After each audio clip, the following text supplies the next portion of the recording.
Hello guys, আজকে চলে যাচ্ছি একটা নতুন শপের উদ্দেশ্যে। সেটা হয়েছে আমাদের সুগার হুইলস আপু তার নিউ একটা শপ আমাদের মোহাম্মদপুরে দিচ্ছে। তার ওপেনিং ছিল আজকে, সেখানে আমরা যাচ্ছি। এই যে আমরা চলে এসেছি, ওই যে দেখেন আপু সব দেখা যাচ্ছে। বাট গিয়ে তো আমার মাথায় হাত, ভিড় দেখে আমি অবাক হয়ে গিয়েছি। এটা আগারগার চাইতেও বেশি খারাপ অবস্থা। তারপরও অনেক কষ্ট করে ভিতরে ঢুকলাম। ওই যে আপুকে দেখা যাচ্ছে, সে ডোনার্স বা বম্বলিন যেটাই বলেন সেটার ওখানে ছিল, এবং আমরা অনেকক্ষণ ওয়েট করেছি।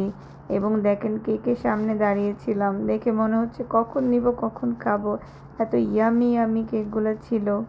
পরে আমরা 1.5 ঘন্টা পর ম্যামও পেয়েছি, ম্যামও নিয়ে তারপর আমরা কেক নিয়েছি। এই যে দেখেন আপুর ভিতরে ডেকোরেশনটা অনেক অ্যামেজিং, স্মুদিং, অনেক জোস ছিল। তারপরে যে আমরা বাসায় চলে আসছি কেকগুলো নিয়ে।